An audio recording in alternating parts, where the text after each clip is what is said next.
నమస్తే, welcome to TS3 news channel. నేను సిరి. భారత రాజకీయాలు ఇప్పుడు వేడెక్కుతున్నాయి. ఒక ముఖ్యమైన అంశం ఏంటంటే డీలిమిటేషన్.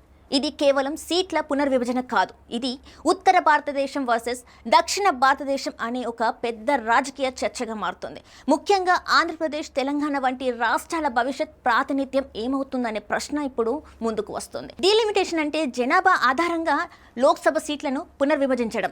ప్రస్తుతం ఆంధ్రప్రదేశ్కు 25 ఎంపీ సీట్లు ఉన్నాయి, అలాగే తెలంగాణకు 17 ఎంపీ సీట్లు ఉన్నాయి. ఇవి చాలా కాలంగా మారలేదు. కారణం 1976లో తీసుకున్న నిర్ణయం. జనాభా నియంత్రణను ప్రోత్సహించడానికి సీట్ల పెంపును నిలిపివేశారు. ఆ నిర్ణయాన్ని 2026 వరకు కొనసాగించారు. ఇప్పుడు 2026 తర్వాత డీలిమిటేషన్ జరిగితే అసలు మార్పులు కనిపిస్తాయి. దేశంలో జనాభా పెరుగుదల అన్ని రాష్ట్రాలలో ఒకేలా లేదు. ఉత్తరప్రదేశ్, బీహార్, మధ్యప్రదేశ్, రాజస్థాన్ వంటి ఉత్తర రాష్ట్రాలలో జనాభా వేగంగా పెరిగింది. అదే సమయంలో దక్షిణ రాష్ట్రాలు జనాభా నియంత్రణలో ముందంజలో ఉన్నాయి.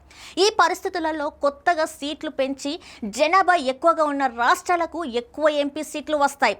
అంటే ఉత్తర రాష్ట్రాలు ప్రాతినిధ్యం లోక్సభలో పెరుగుతుంది, దక్షిణ రాష్ట్రాల వాటా తగ్గే అవకాశం ఉంటుంది.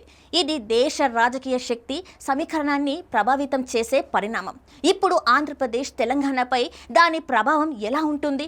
ప్రస్తుతం ఉన్న లెక్కల ప్రకారం చూస్తే ఈ రెండు రాష్ట్రాలలో సీట్లు కొద్దిగా పెరిగినా దేశం మొత్తం వాటాలో వాటి శాతం తగ్గే అవకాశం ఉంది. అంటే కేంద్రంలో వారి రాజకీయ ప్రభావం పెరగకుండా ఉండే పరిస్థితి రావచ్చు. ఇక్కడే అసలు వాదన మొదలవుతుంది. ఉత్తర రాష్ట్రాలలో చెప్తున్న జనాభా ఎక్కువ అయితే ప్రాతినిధ్యం కూడా ఎక్కువగా ఉండాలి. అదే ప్రజాస్వామ్యం సూత్రం. ప్రతి ఓటుకు సమాన విలువ ఉండాలి. కాబట్టి ఎక్కువ జనాభా ఉన్న ప్రాంతాలకు ఎక్కువ ఎంపీ సీట్లు రావడం సహజమే. కానీ దక్షిణ రాష్ట్రాలు మరో కోణం చూపిస్తున్నాయి. వారు అంటున్నారు, మేము జనాభా నియంత్రణలో విజయవంతమయ్యాం, ప్రభుత్వ విధానాలు పాటించాం. ఇప్పుడు అదే కారణంగా మా ప్రాతినిధ్యం తగ్గిపోతే అది అన్యాయం అవుతుంది, ఇది శిక్షలా మారుతుందని వారు వాదిస్తున్నారు. ఇది కేవలం లెక్కల సమస్య కాదు, ఇది ఫెడరల్ సమతుల్యతకు సంబంధించిన విషయం.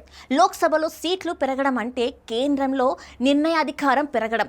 ఉత్తర రాష్ట్రాలకు ఎక్కువ సీట్లు వస్తే వారి రాజకీయ ప్రభావం పెరుగుతుంది. దక్షిణ రాష్ట్రాలు గొంతు కొంత బలహీనపడే అవకాశం ఉంది. ఆంధ్రప్రదేశ్, తెలంగాణ వంటి రాష్ట్రాలకు ఇది ఎందుకు ముఖ్యమంటే ఈ రాష్ట్రాలు అభివృద్ధి, ఆదాయ పన్నులు పరంగా దేశానికి మంచి కాంట్రిబ్యూషన్ ఇస్తున్నాయి. కానీ ప్రాతినిధ్యం తగ్గితే కేంద్రంలో వారి వాయిస్ తగ్గే ప్రమాదం ఉంది. ఇంకా ఒక ముఖ్యమైన విషయం ఏంటంటే డీలిమిటేషన్ వల్ల రాష్ట్రాల లోపల కూడా మార్పులు వస్తాయి. కొత్త నియోజకవర్గాలు ఏర్పడవచ్చు, కొన్ని పాతవి మాయమవ్వచ్చు. దీంతో స్థానిక రాజకీయాలు కూడా మారిపోతాయి, నాయకులకు భవిష్యత్తు కూడా మారుతుంది. ప్రస్తుతం దేశంలో ఈ అంశం పెద్ద చర్చ మొదలైంది. కానీ రాబోయే రోజుల్లో ఇది మరింత పెద్ద రాజకీయ డిబేట్గా మారే అవకాశం ఉంది. ముఖ్యంగా ఉత్తర, దక్షిణ రాష్ట్రాల మధ్య విభేదాలకు కూడా ఇది కారణం కావచ్చు. చివరిగా ఒక్క ప్రశ్న, ప్రజాస్వామ్యంలో సామాన్య ప్రాతినిధ్యం ముఖ్యమా లేక సామాన్య న్యాయం ముఖ్యమా? ఈ రెండిటి మధ్యలో సమతుల్యత ఎలా సాధిస్తారు అనేదే అసలు సవాల్. డీలిమిటేషన్ తప్పనిసరి, కానీ అది ఎలా అమలవుతుంది అనేదే కీలకం. ఆంధ్రప్రదేశ్, తెలంగాణ వంటి రాష్ట్రాల భవిష్యత్తు ప్రాతినిధ్యం, వారి రాజకీయ ప్రభావం ఇవన్నీ ఈ నిర్ణయంపై ఆధారపడి ఉన్నాయి. అందుకే ఇది కేవలం ఒక టెక్నికల్ ప్రక్రియ కాదు, ఇది దేశ రాజకీయ భవిష్యత్తును నిర్ణయించే ఒక కీలక మలుపు.